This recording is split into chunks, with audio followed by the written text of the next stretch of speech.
Assalamualaikum warahmatullahi wabarakatuh.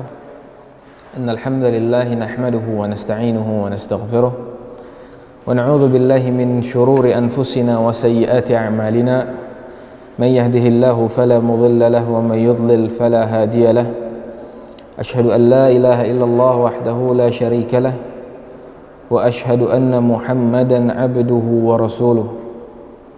يا أيها الذين آمنوا اتقوا الله حق تقاته ولا تموتن إلا وأنتم مسلمون اللهم صل وسلم على نبينا محمد وعلى آله وأصحابه ومن صار على نهجه واستنى بسنته إلى يوم الدين. أيها الطلبة الكرام, para santri Ma'had Intan Ilmu yang dimuliakan Allah Subhanahu wa taala. Alhamdulillah, kita panjatkan puja-puji syukur kita kepada Allah Subhanahu wa taala atas limpahan nikmatnya kepada kita semua. Salawat dan salam kita panjatkan kepada Nabi kita Muhammad serta keluarga, sahabat dan pengikut beliau hingga akhir zaman. Naam, ayuhat talabah, melanjutkan apa yang telah kita bahas pada pertemuan sebelumnya. Kita terhenti pada pertemuan sebelumnya dalam bab siwak atau hukum bersiwak di halaman 28. Di halaman 28. Nah, ayuhat talabatil kiram,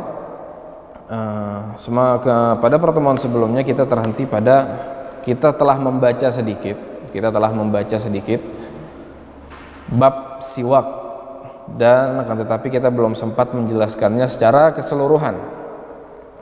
Tapi seperti biasa, sebelum kita memulai bab yang baru, ana akan menanyakan apa yang telah kita pelajari di bab sebelumnya seperti biasa, ya. Jadi antum setiap pelajaran fikih dibuka kembali, dibuka lagi, dipelajari lagi, diperhatikan, atau ada yang belum paham bisa ditanyakan lagi. Jadi seperti itu. Jadi ana insyaallah akan menanyai antum, siapa yang bisa menjawab pertanyaan? Belum ada, ya? Taib, Anda sebutkan siapa yang bisa menyebutkan kepada Anda dalil atau hadis dari Nabi Muhammad sallallahu alaihi wasallam larangan menggunakan bejana yang terbuat dari emas dan perak. Hadis dari Nabi Muhammad sallallahu alaihi wasallam. Atau siapa yang bisa membacakan? Nah, jadi boleh membaca. Siapa yang mau membaca? Untuk yang bisa membacakan beserta artinya tunjuk tangan. Hadis atau dalil dari Nabi Muhammad SAW tentang larangan penggunaan bejana yang terbuat dari emas dan perak. Ayo, yang belum pernah angkat tangan, ayo angkat tangan yang belum pernah angkat tangan. Yang belum pernah angkat tangan. Ahmad Irwan Syah. Tafadhal. La talbasul harira wa la dibaja wa la tashrabu fi aniyati zahabi wal fiddah wa la ta'kulu fi sihafiha fa innaha lahum fid dunya wa lana fil akhirah. Sahih. Baca artinya.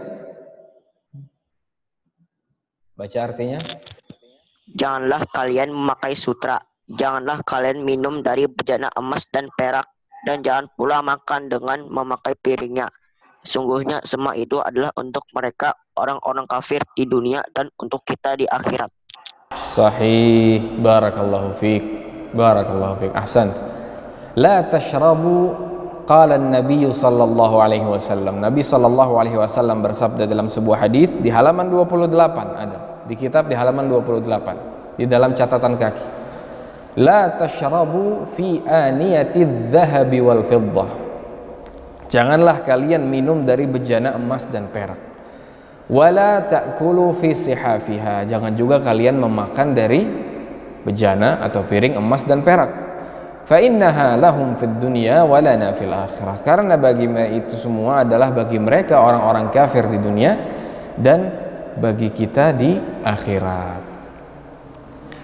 Kenapa Nabi Muhammad sallallahu alaihi wasallam melarang kita untuk menggunakan bejana emas dan perak?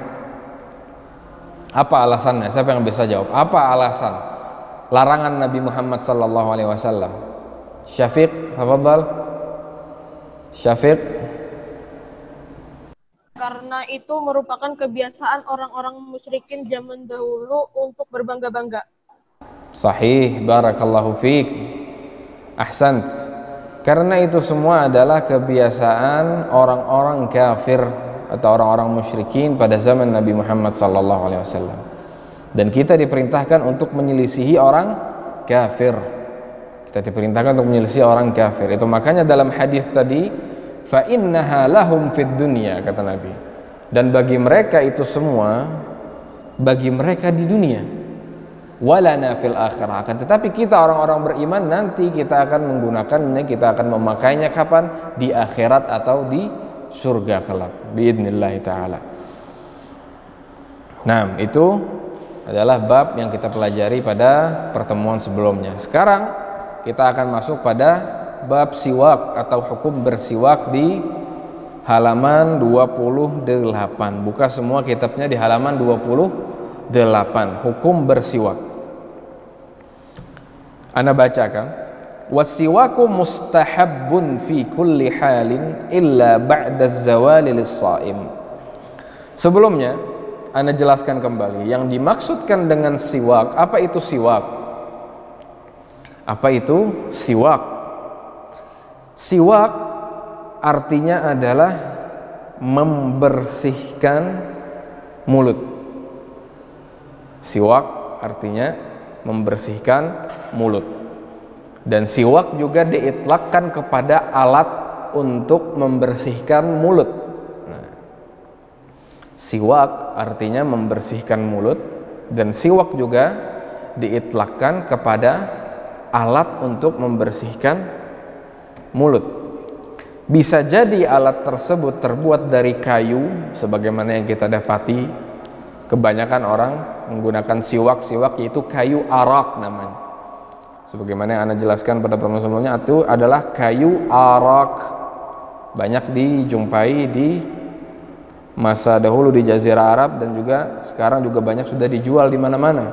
Kayu siwak biasa digunakan menggunakan kayu arak. Kayu arak ini memang terkenal dari zaman dahulu karena kandungannya yang bagus untuk mulut dan gigi. Itu makanya pada zaman Nabi Muhammad SAW bersiwak itu menggunakan kayu arak atau kayu siwak yang kita kenal pada masa sekarang. Akan tetapi Ustadz, bagaimana kalau kita tidak menemukan kayu tersebut? Apakah kita bisa menggunakan dengan yang lain? Bisa, sangat bisa. Bisa kita gunakan sikat gigi yang biasa kita gunakan pada zaman sekarang. Itu juga namanya bersiwak. Kita menggunakan sikat gigi, pakai pasta gigi, itu juga namanya bersiwak. Artinya siwak ini adalah kata kerja. Siwak ini adalah kata kerja. Nah, kata siwak ini diambil dari dalam bahasa Arab. Dalam bahasa Arab, siwak, siwakun, ini diambil dari kata saka yasuku. Saka yasuku. Artinya apa? Artinya adalah menggosok. Dari kata saka yasuku inilah dibentuk kalimat siwak. Itu makanya kita menggunakan siwak dengan digosok ke mulut atau ke gigi. Dari kalimat saka yasuku, digosokkan ke gigi, jadilah siwak. Jadi siwak ini adalah merupakan kata kerja. Jadi ketika kita ingin mendapatkan fadilat atau keutamaan bersiwak, tidak mesti harus dengan menggunakan kayu arak tadi. Tidak mesti harus menggunakan kayu arak tadi. Kayu arak namanya. Kayu yang biasa digunakan untuk bersiwak, dan ini banyak kita temui, sudah orang banyak menjual. Kalau kita tidak mendapatkannya, bisa kita pakai sikat gigi seperti biasa. Karena bersiwak itu artinya membersihkan mulut sebenarnya. Bersiwak artinya membersihkan mulut. Kalau tidak ada kayu, bisa kita gunakan sikat gigi, meskipun afdalnya menggunakan kayu tadi, kayu siwak tadi atau kayu arak tadi, karena Nabi Muhammad SAW menggunakannya pada masa itu. Nah, itu sekilas tentang siwak. Sekarang kita baca, wassiwaku mustahabbun fi kulli halin illa ba'da zawali lis-sha'im wa huwa fi thalathati mawadhi'a ashaddu istihbaba inda taghayyuril fami min azmin wa ghairihi wa indal qiyami minan naumi wa indal qiyami ila shalah. Dibaca artinya di halaman 29, artinya bersiwak. Nah, ini kata siwak itu artinya bersiwak atau dalam kurung menggosok gigi. Jadi tidak mesti bersiwak itu harus dengan kayu. Jangan salah kaprah. Ketika antum ingin mendapatkan pahala, anda pengen pahala bersiwak, tapi anda tidak punya kayu siwak, pakai sikat gigi, nggak masalah. Pakai sikat gigi, tidak harus dengan kayu. Karena bersiwak artinya menggosok gigi. Bersiwak atau menggosok gigi mustahabbun fi kulli hal, disunnahkan dalam segala keadaan. Setiap keadaan kita disunnahkan untuk membersihkan mulut atau membersihkan gigi atau bersiwak. Ketika ingin sholat, ketika masuk masjid, ketika masuk ke rumah, ketika ingin tidur, ketika bangun tidur, ketika membaca Al-Quran, ketika ingin berwudu, ketika ingin belajar, dalam setiap keadaan siwak itu disunnahkan atau membersihkan gigi itu disunnahkan. Kapan aja itu. Makanya kalau memudahkan bagi kita untuk membawa siwak kemana-mana, maka lakukan. Kalau memudahkan bagi kita untuk membawa siwak kemana-mana, maka bawa, persiapkan kemana-mana, taruh di kantong misalnya.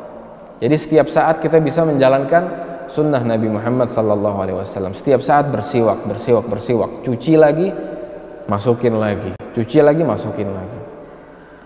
Gak punya kayu siwak misalnya, bawa sikat gigi, gak masalah.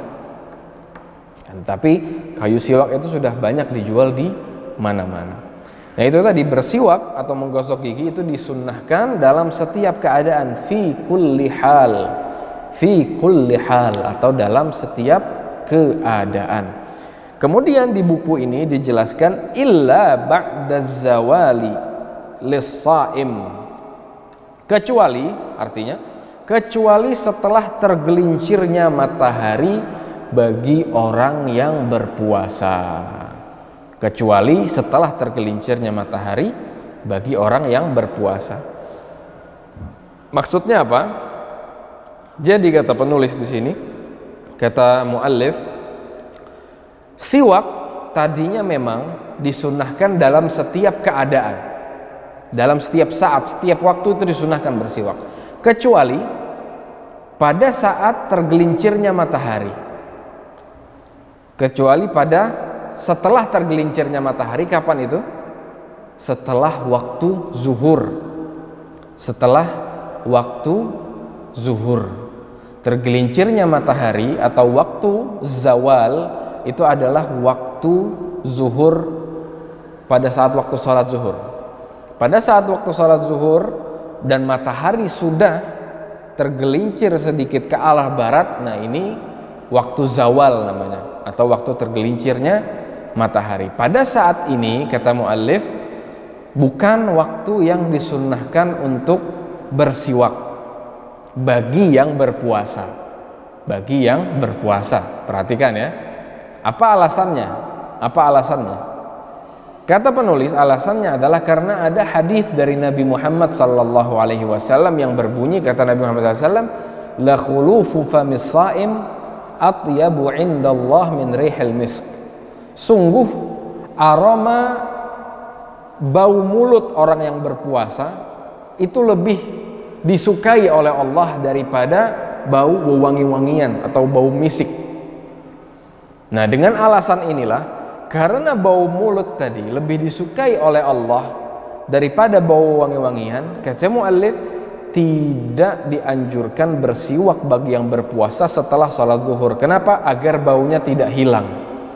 Agar baunya tidak hilang. Artinya dibiarkan saja baunya, karena itu lebih baik bagi orang berpuasa. Kenapa setelah sholat zuhur atau setelah waktu zawal? Kenapa setelah tergelincirnya matahari?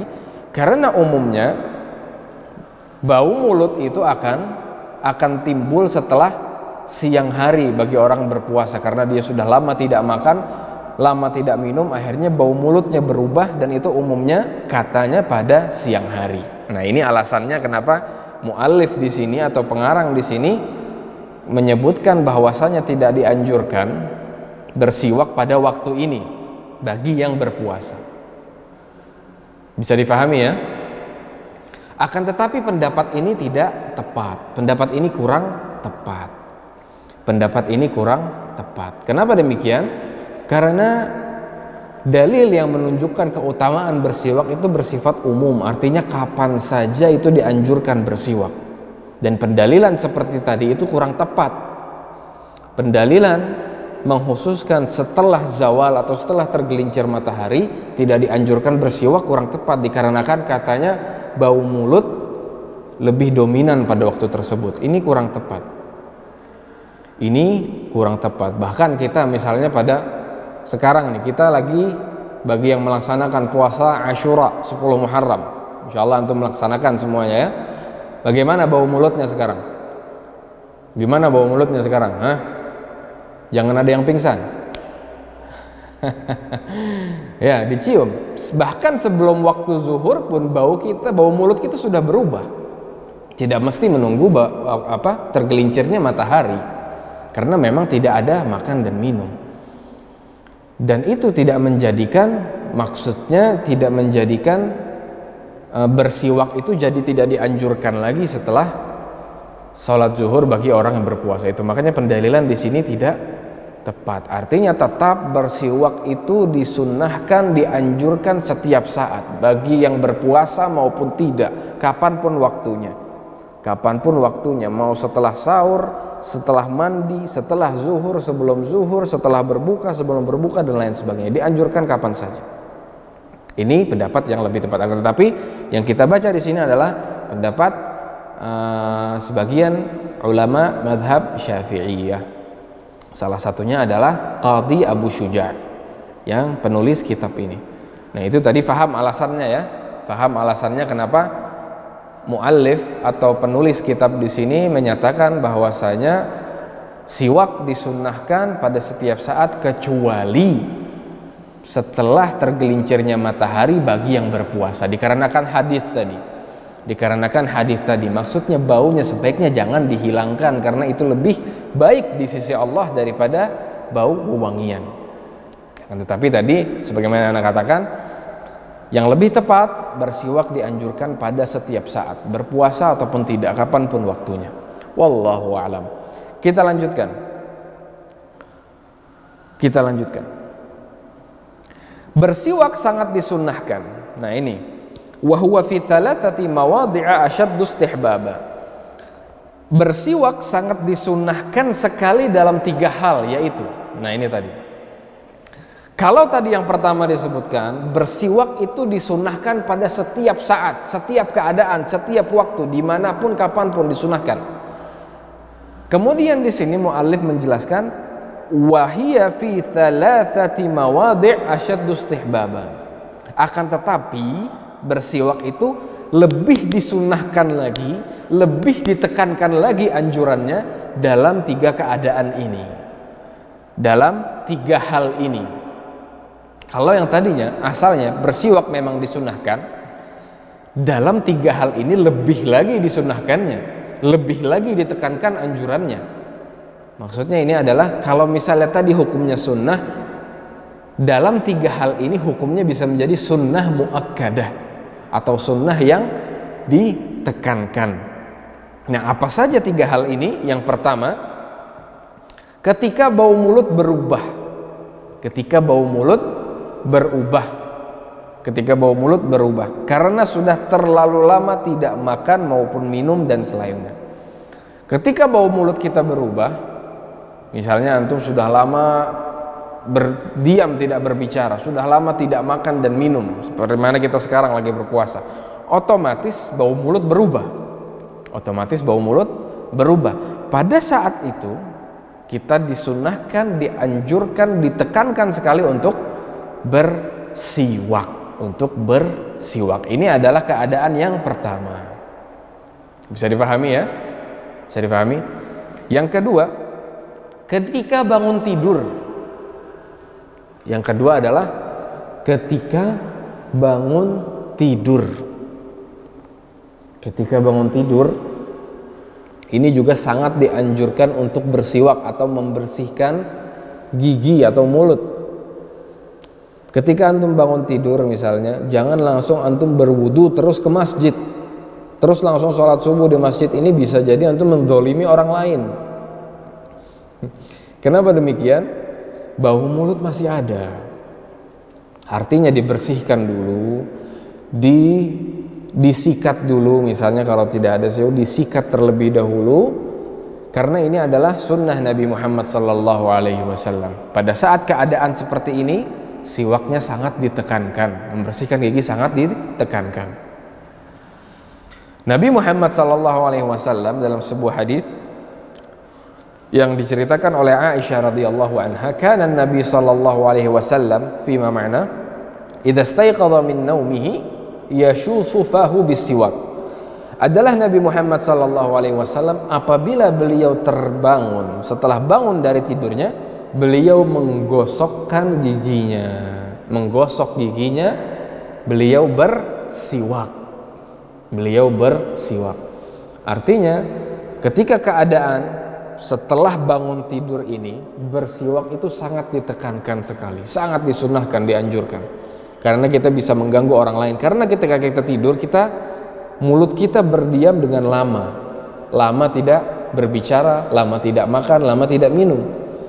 Artinya bau mulut pasti berubah. Siapa di antara antum yang ketika bangun tidur mulutnya wangi? Ada? Ada? Tunjuk tangannya. Ketika bangun tidur mulutnya wangi, ada? Ada Ustadz, wangi Ustadz. Siapa yang wangi?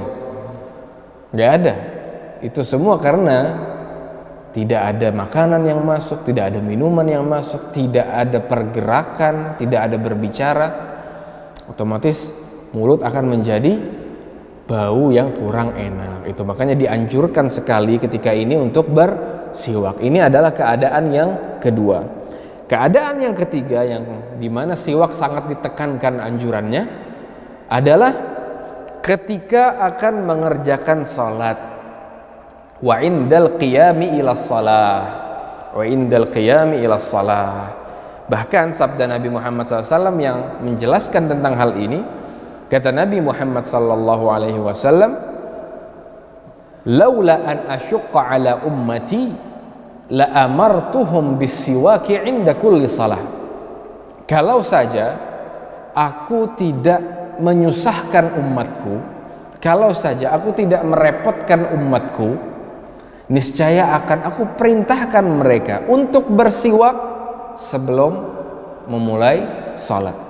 Niscaya akan aku perintahkan bersiwak sebelum memulai salat. Artinya, kalau saja Nabi tidak kesian terhadap umatnya, kalau saja Nabi tidak berpikir akan merepotkan, akan menyusahkan umatnya, Nabi sudah mewajibkan kita bersiwak setiap kita ingin sholat. Akan tetapi Nabi tidak wajibkan, Nabi tidak perintahkan. Kenapa? Takut merepotkan umatnya. Ini menunjukkan kasih sayang Nabi Muhammad SAW kepada umat beliau. Nah, artinya dalam keadaan seperti ini hampir-hampir diwajibkan oleh Nabi, akan tetapi tidak Nabi wajibkan. Itu makanya kata para ulama, ini hukumnya menjadi sunnah muakkadah atau sangat dianjurkan ketika kita ingin memulai sholat, sebelumnya kita bersiwak terlebih dahulu. Itu makanya kalau bisa, Anda bilang siwak itu dibawa ke mana-mana kalau memang memungkinkan. Kalau memang memungkinkan, artinya sebelum sholat antum bisa bersiwak, sebelum berwudu bisa bersiwak. Kemudian dicuci lagi siwaknya, ditaruh lagi di kantong. Kalau tidak ada kayu siwak, bisa dengan sikat gigi. Sebelum ke masjid sikat gigi. Sebelum ingin sholat sikat gigi terlebih dahulu. Atau semisalnya, kalau kita niatkan ingin menjalankan sunnah Nabi Muhammad SAW, kita pun dapat pahala bersiwak dalam menjalankan sunnah Nabi Muhammad SAW. alaihi wasallam. Itu makanya siwak sangat penting, sangat dianjurkan. Siwak sangat dianjurkan. Dan jangan berpikir lagi bahwasanya siwak itu hanya kayu tadi, sebagaimana Anda jelaskan. Karena banyak yang menganggap pahala bersiwak itu akan kita dapatkan ketika kita bersiwak dengan kayu arak tadi. Tidak. Itu afdal, lebih utama. Akan tetapi kalau tidak ada, dengan sikat gigi pun tidak mengapa. Bahkan kalau antum tidak memiliki apa-apa, antum gulung tisu di jari antum begini, kalau tidak ada, antum gulung tisu misalnya di jari antum gosok-gosokkan ke gigi antum, niatkan bersiwak, membersihkan gigi, insya Allah kita mendapatkan fadilat atau pahala bersiwak dalam rangka menjalankan sunnah Nabi Muhammad sallallahu alaihi wasallam. Jadi ini keadaan yang ketiga ketika akan mengerjakan salat, hampir-hampir diwajibkan oleh Nabi Muhammad SAW, akan tetapi tidak diwajibkan. Yang keempat, ada keadaan yang keempat namun tidak dituliskan oleh muallif atau oleh penulis atau oleh pengarang di kitab ini. Yang keempat adalah ketika ingin mengerjakan wudu atau ketika ingin berwudu. Bisa antum tulis di kitabnya masing-masing. Tulis di kitabnya masing-masing. Yang keempat, keadaan yang keempat yaitu ketika ingin berwudu. Ketika ingin berwudu juga sangat dianjurkan untuk bersiwak. Ketika ingin berwudu juga sangat dianjurkan untuk bersiwak. Dalilnya sama sabda Nabi Muhammad SAW, akan tetapi dalam riwayat yang lain, laula an asyqa ala ummati la amartuhum bisiwak inda kulli wudu. Kalau saja aku tidak merepotkan umatku, sungguh akan aku perintahkan mereka untuk bersiwak sebelum memulai wudunya. Artinya dalam wudu juga ditekankan sebelum berwudu untuk bersiwak atau bersikat gigi terlebih dahulu. Ini adalah beberapa keadaan atau 3 atau 4 keadaan yang kita sebutkan. 3 dari kitab, 1 Anda tambahkan tadi yang tidak disebutkan dalam kitab ini. 4 keadaan yang mana siwak itu sangat ditekankan penggunaannya. Kalau yang tadinya semula siwak memang disunnahkan dalam setiap saat, setiap tempat, setiap waktu, dalam 4 keadaan ini penganjurannya lebih ditekankan lagi, lebih disunnahkan lagi. Yang pertama ketika bau mulut berubah, yang kedua ketika bangun tidur, yang ketiga ketika ingin mengerjakan salat, dan yang keempat ketika ingin berwudu. Ketika ingin berwudu. Kenapa demikian? Kenapa kita diperintahkan Nabi Muhammad SAW untuk bersiwak? Karena Nabi Muhammad SAW bersabda dalam sebuah hadis, dan ini hadisnya penting untuk dicatat dan dihafal. Hadisnya pendek. Kata Nabi Muhammad SAW,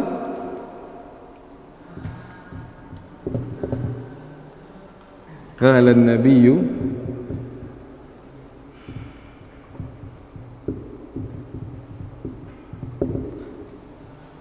hadis Nabi Muhammad sallallahu alaihi wasallam,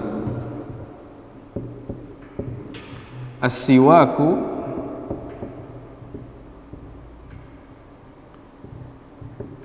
matharatun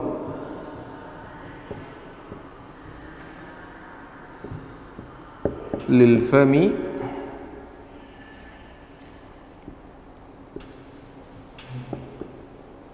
mardatun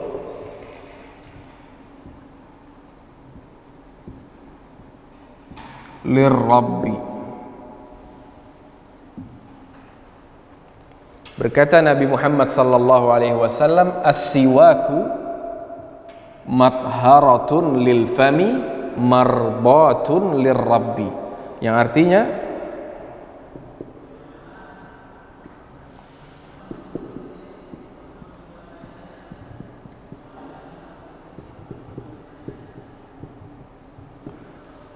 as-siwaku matharatun lil fami mardatun lirrabbi. Kata Nabi Muhammad sallallahu alaihi wasallam dalam sebuah hadis, ini hadis anjuran untuk bersiwak dari Nabi Muhammad SAW. Hadisnya pendek, mudah dihafal, mudah diingat, mudah dicatat, mudah ditulis. Bersiwak, as-siwaku matharatun lil fami, dapat membersihkan mulut. Matharatun lil fam, al-fam artinya mulut. Mardatun lirrabbi, dan mendatangkan ridha Allah subhanahu wa ta'ala. Ar-Rabb Ar-Rabb artinya Tuhan, yaitu Allah Subhanahu wa taala. As-siwaku matharatun lil fami mardatun lirrabbi. Bersiwak dapat membersihkan mulut dan mendatangkan ridha Allah Subhanahu wa taala. Ini dalil pensyariatan atau penganjuran siwak dari Nabi Muhammad sallallahu alaihi wasallam. Dalil penting dalam bab ini, Anda minta untuk menghafalkan, dicatat dan diingat-ingat. Dalilnya pendek. Jelas ya?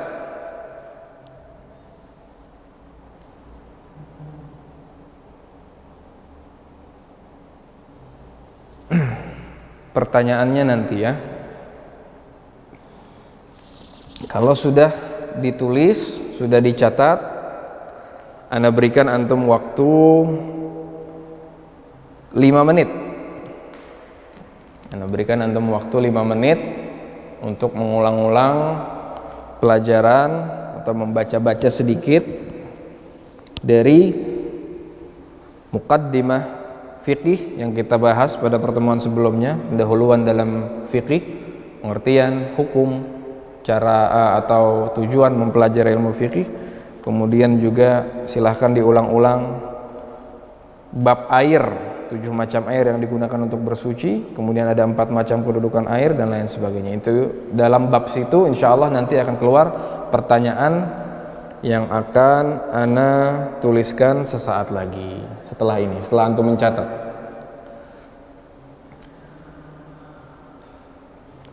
As-siwaku matharatun lil fami mardatun lirrabbi. As-siwaku matharatun lil fami mardatun lirrabbi. As-siwaku matharatun lil fami mardatun lirrabbi. Taib. Barakallahu fikum. Ana tutup. Subhanakallahumma wa bihamdik asyhadu an la ilaha illa anta astaghfiruka wa atubu ilaik. Assalamualaikum warahmatullahi wabarakatuh.